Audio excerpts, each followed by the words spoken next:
क्यों अमरीन के साथ ऐसा होता है, लेकिन हमें 2 और गेस्ट ने ज्वाइन किया है। जैसे मैंने आपको कहा था कि आज हम हेयर ट्रांसप्लांट पे भी बात करने वाले। बहुत बड़ा मसला है ये मर्द हजरात की ज़िंदगी का कि कोई भी बॉल्ड नहीं होना चाहता, सबको होता है कि हमारे अच्छे बाल हों, but where is the right place to go in Pakistan. और बड़ा मुश्किल हो गया है लोगों के लिए चूज़ करना ऑथेंटिक कौन है, कहाँ जाके अपने बाल दिखाएं, अपना हेयर ट्रांसप्लांट कराएं, क्योंकि बहुत रिस्की भी है। तो हमने सोचा क्यों ना आज हम इस पे बात करें। हम आपको मिलवाएंगे डॉक्टर अब्दुल रसूल, डॉक्टर AR कुरैशी। अस्सलाम वालेकुम। वालेकुम अस्सलाम मैम, कैसी हैं आप? मैं बिल्कुल ठीक हूँ, आप कैसे हैं? Welcome to the show. I am good, thank you so much. अच्छा जी, और हमारी बड़ी प्यारी सी nutritionist and she is also doing aesthetics and she is a doctor and general physician भी हैं, बड़ी प्यारी सी हैं। मुझे तो पहले ये टेंशन होती है कि जब इनके पास कोई पेशेंट जाता होगा वो पहले सोचता होगा कि डॉक्टर हैं या छोटी सी एक बच्ची हैं, क्या इनसे इलाज करवाएं। डॉक्टर अरीज हारून, क्या हाल चाल है? अल्लाह का शुक्र है। आप कैसे हो? मैं बिल्कुल ठीक हूँ। आवाज़ भी नहीं निकलती ना डॉक्टर अरीज की, ये भी एक टेंशन है। डॉक्टर बच्चे भी नहीं डरते मुझसे। मैं नहीं डरते, बड़ा वाला तो वैसे ही इतना लंबा हो गया। जब पेशेंट आते हैं तो क्या आप इतनी धीमा बोलती हैं? हाँ, ऐसी बात करती हूँ। अच्छा जी, अच्छा अमरीन, वापस मैं आप पे आना चाहती हूँ।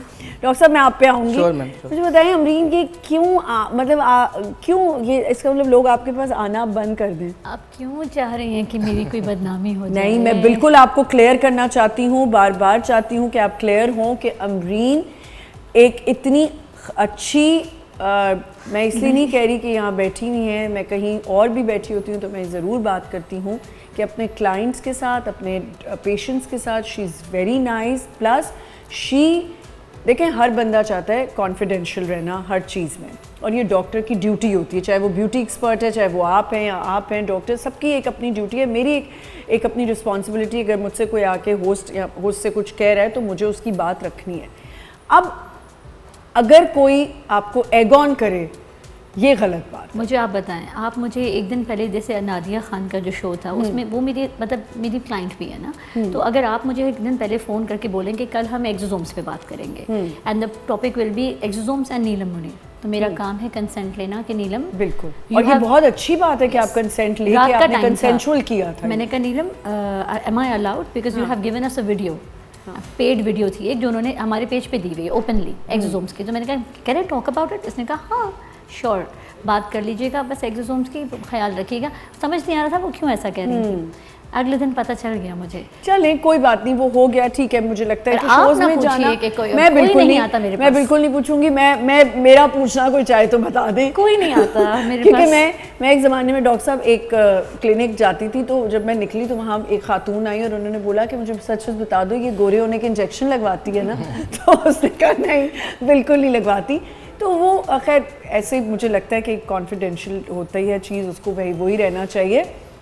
बट चलें कोई बात नहीं, लेकिन आप बताएंगी तो ज़रूर कि आप इतनी खूबसूरत खातून हैं नीलम मुनीर। हाँ, वो वाकई बहुत खूबसूरत है। वो कुछ नहीं कराती, मैंने ना कैमरा में देख के बोलना है ना मुझे नहीं, वाकई माशाल्लाह से she is a pretty woman and she is a beautiful person inside out. Anyway जी, हेयर ट्रांसप्लांट पे थोड़ी सी बात कर लेते हैं। डॉक्टर साहब, ये जो हेयर ट्रांसप्लांट का एक मसला है और इसके लिए लड़कों को ख़ास तौर पे ट्रैवल करना पड़ता था, आप मुझे बताएं कि अब क्या पाकिस्तान में आप हैं और डॉक्टर्स हैं तो क्या हेयर ट्रांसप्लांट वैसा ही हो रहा है या नहीं? बिस्मिल्लाहिर्रहमानिर्रहीम, thank you so much first, आपने इनवाइट किया प्रोग्राम में। मैम देखें, हेयर ट्रांसप्लांट एक ऐसा टॉपिक है जिस पे आप you just scroll on the Facebook, आपको वहाँ पे हंड्रेड्स ऑफ एड्स नज़र आएंगे, ठीक है, हर कोई प्रमोट कर रहा है, और जनरली भी बहुत से क्लिनिक्स जो कि वेरीफाइड भी नहीं हैं, रजिस्टर्ड भी नहीं हैं, वो भी ये ट्रीटमेंट ऑफ़र कर रहे हैं। तो it is a kind of controversial topic आजकल के टाइम में, क्योंकि अगर कोई जेन्युइन पेशेंट है और वो किसी जेन्युइन डॉक्टर को भी ढूंढना चाह रहा है तो बहुत मुश्किल हो गया है। जी बिल्कुल। अच्छा, अब हेयर ट्रांसप्लांट पे वैसे जनरली मैं इंट्रोडक्शन दे दूँ हेयर ट्रांसप्लांट का। सो बेसिकली जो ऐसे पेशेंट्स जिनका सर्टेन हेयर वॉल्यूम लॉस हो जाता है जी इन अर्ली एज या फिर मिड 30s तक, मिड 40s तक, तो वो ऐसे पेशेंट्स होते हैं जो एस्थेटिकली बहुत कॉन्शियस होते हैं अपने फेस को, अपने लुक को लेके। तो जो पेशेंट ज़्यादातर हमारे पास आते हैं वो ऑलरेडी वो लो कॉन्फिडेंस और वो सारे प्रॉब्लम्स फेस करके, सोशल एम्बेरसमेंट फील करके, लोगों से जो है वो सुन के कि यार तुम तो उम्र से बड़े लग रहे हो, तो ऐसे प्रॉब्लम से होते हुए आते हैं तो they just want to seek the solution और वो बहुत जल्दी में होते हैं, ठीक है। तो usually they skip the main part जो कि है आपकी डॉक्टर सिलेक्शन, सही, ठीक है मैम। अच्छा, हेयर ट्रांसप्लांट में द इम्पॉर्टेंट थिंग इज़ कि सबसे पहले तो आपका जो डॉक्टर है वो क्वालिफाइड होना चाहिए, बिल्कुल ठीक है। बिल्कुल, वो हेयर ट्रांसप्लांट सर्जन होना चाहिए, प्लास्टिक सर्जन होना चाहिए, जी, ठीक है। उसने सर्टेन एक लेवल तक अपना काम किया हो हेयर ट्रांसप्लांट में, ठीक है। ठीक है। तो ये लोगों में अवेयरनेस नहीं है, तो श्योर मैम, जी जी प्लीज़ आप कंटिन्यू हाँ। करें। तो मैं ये कह रहा था कि बिफोर गोइंग इनटू डिटेल, तो ये थोड़ा सा अवेयर करना बहुत ज़रूरी है कि हेयर ट्रांसप्लांट के लिए हेयर ट्रांसप्लांट डॉक्टर सेलेक्ट करना इज़ द क्रूशियल स्टेप, बिल्कुल सबसे बिल्कुल पहले। और वही आपने बिल्कुल ठीक कहा कि उसको जेन्युइन होना चाहिए। एक बात मुझे सिर्फ ये बता दें कि ये आपने कहा 40-50 में जाके शुरू होता है। मैं यंग लड़के देख रही हूँ जिनको हेयर लॉस हो रहा है और यही बॉल्ड होने का चक्कर शुरू हो गया है। इसकी क्या वजूहत है? क्या डाइट है हमारी या क्या है? ये लड़कों के साथ इतनी होता क्यों है, बाल गिरना इतना? ओके मैम, देखिए मैंने कहा था कि अर्ली 20s से लेके मिड 30s तक यूजुअली ज़्यादा बल्क में पेशेंट आते हैं और यही एज ग्रुप है जो बहुत ज़्यादा प्रेजेंट करते हैं।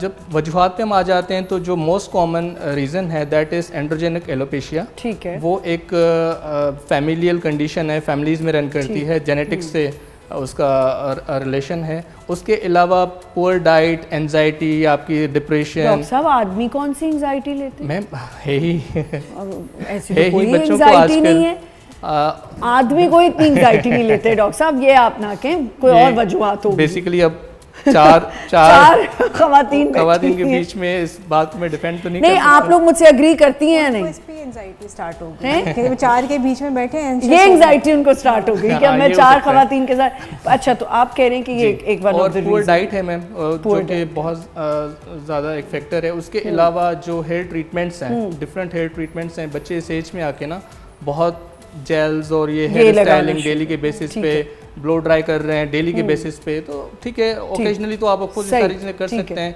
तो इसकी वजह से भी जो है बहुत ज़्यादा अर्ली एज में बच्चों के हेयर और क्योंकि अगर आपके जेनेटिकली कोई वो आपके खानदान में चल रहा है या ऐसे important, most important is the androgenic alopecia, जो आपने अक्सर एडवर्टाइजमेंट्स में भी देखा होगा, जिसको मर्दाना गंजपन कहते हैं। यूजुअली फीमेल में भी होता है लेकिन it is more common in mail.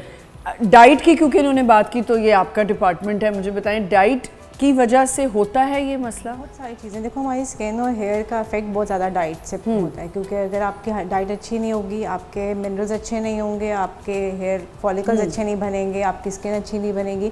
Mails में जैसे बात करें तो मेल्स में अगर टेस्टोस्टेरोन लेवल्स भी लो हो रहे होते हैं तो उसमें भी हेयर लॉस स्टार्ट हो जाता है। And there are lot of minerals जैसे जिंक है या vitamin D, that play a very important role जो उनकी प्रोडक्शन में हेल्प करते हैं।